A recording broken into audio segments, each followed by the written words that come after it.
From exploiting social media to drumming up false hype, to making fans wait and wait for the good stuff, to stringing them along with fake-out storylines, and even making the act of cosplaying a major pain in the these TV shows knew exactly how to royally screw with their own fans. I'm Ewan, this is What Culture, and here are 9 insane ways TV shows trolled fans. Number 9. Paul Bettany teased an A-list cameo that was himself. WandaVision. In the case of WandaVision, it wasn't so much the show itself as one of its stars, Paul Bettany, who evidently relished hyping fans up to the moon for an upcoming episode, only to reveal he was messing with them all along. It was Bettany all along. Near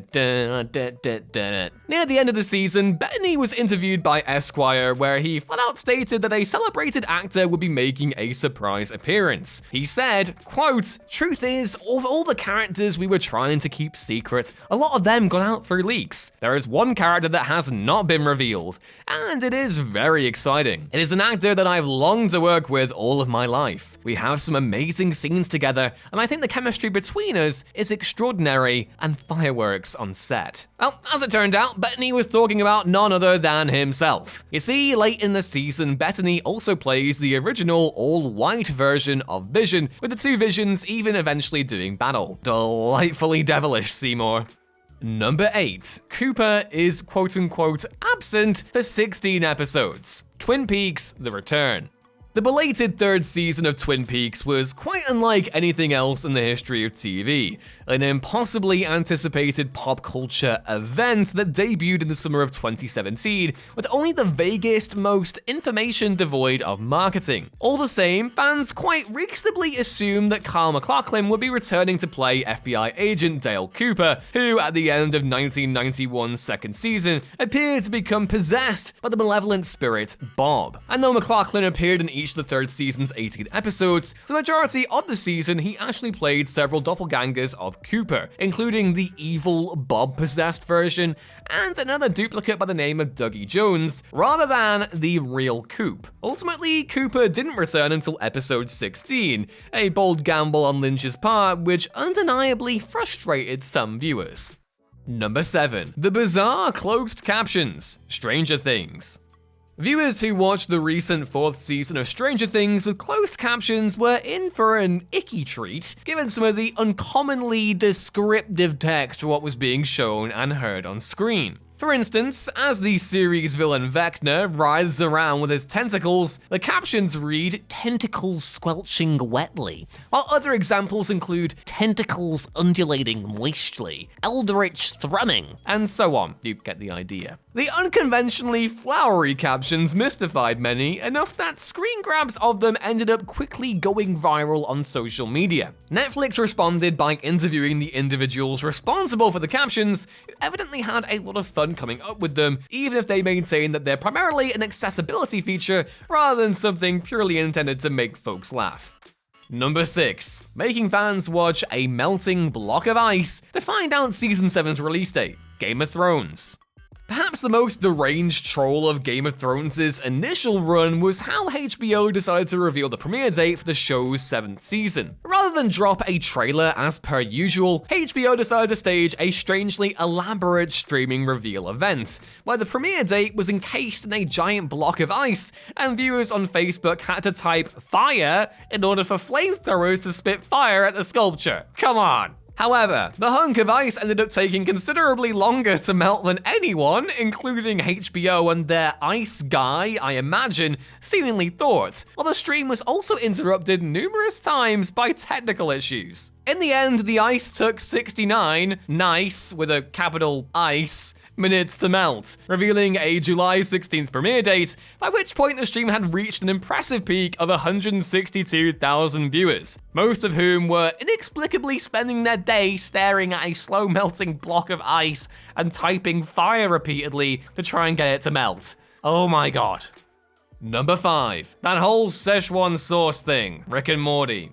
It's no secret at all that Rick and Morty fans are an interesting bunch, and in the Season 3 episode, The Rick Shank Redemption, the most overzealous quarters of that fanbase got inadvertently shown up. In the episode, Rick reveals his obsession with Szechuan sauce that was only available at McDonald's to promote the 1998 Disney movie classic, Mulan. In light on the shoutout on the show's creators were sent a tub of the sauce by McDonald's, and a few months later, the company also decided to release small quantities of the sauce in select chains of their restaurant empire. And on that day, all hell embarrassingly broke loose, as McDonald's stock couldn't keep up with the ludicrous demand from Rick and Morty fans, some of whom resorted to protests and even vandalism at the ill-stocked restaurants. Ultimately, the fiasco only ended up confirming the very worst cliches about a certain quarter of Rick and Morty fans that, above all else, they're unhealthily obsessed, even if only accidentally on the part of the episode's writer, Mike McMahon. Oh god, the cringe.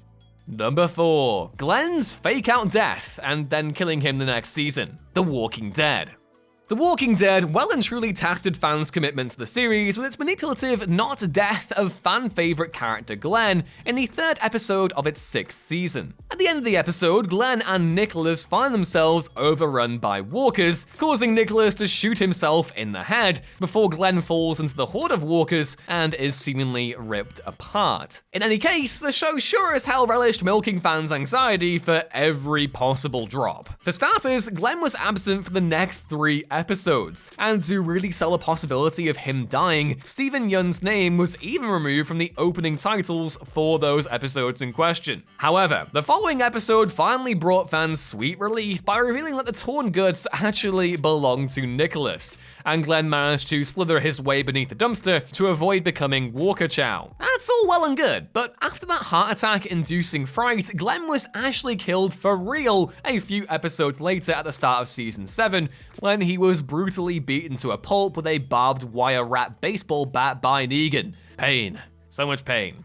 Number 3. Retconning the worst season as the result of a gas leak. Community.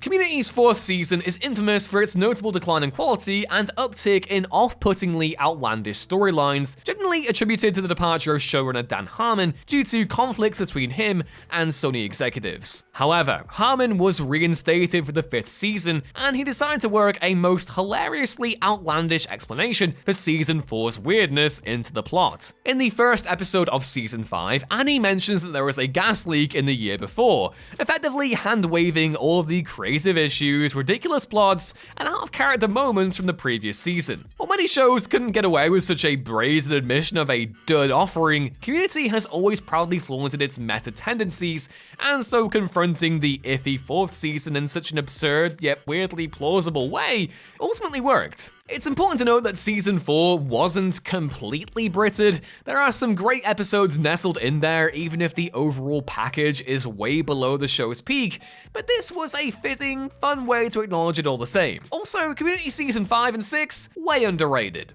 Number 2. Making prison outfits intentionally uncomfortable for cosplayers. Andor.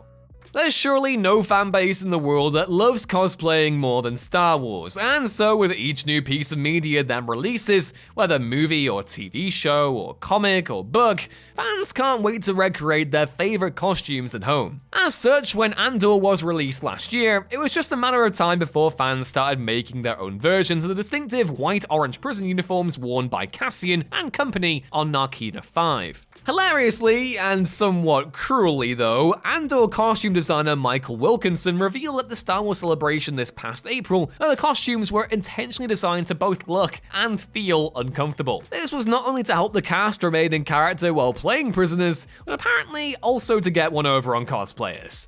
And number 1, faking a leaked image to mess with fans. Gravity Falls. One of the trickiest things that TV writers and showrunners have to deal with is spoilers getting leaked online prior to a show airing, and so some creatives have resorted to spearheading misinformation campaigns intended to throw fans off. Usually this doesn't amount to much more than posting false spoilers online, but in the case of Gravity Falls creator Alex Hirsch, he decided to concoct an elaborate spoiler hoax that fans bought hook, line, and sinker. As fans began to figure out that the author of the series' mysterious journals was Stan's secret twin brother, Hirsch had the show's art department draw up a fake image of a younger Old Man McGucket, authoring the journals instead. Hirsch even had convincing production time codes added to the image and had the photo taken with the production office's actual edit bay. He then sneakily posted it to 4chan, pretending to be a fan who saw the image while touring Disney's animation offices. And he went even further than that, additionally including a real screen grab from an already announced upcoming episode to solidify the leak's apparent credibility. Hirsch then deleted the post and tweeted his faux anger about the leak on his real account, in turn convincing fans that it was real and forcing them to gravitate away from their original twin theory. Once the episode aired and the truth was out, however, Hirsch posted a follow-up picture showing himself posing with the fake image, confirming beyond any doubt that he was the mastermind behind it. That's nothing if not a creative and committed way of getting one over on the fans.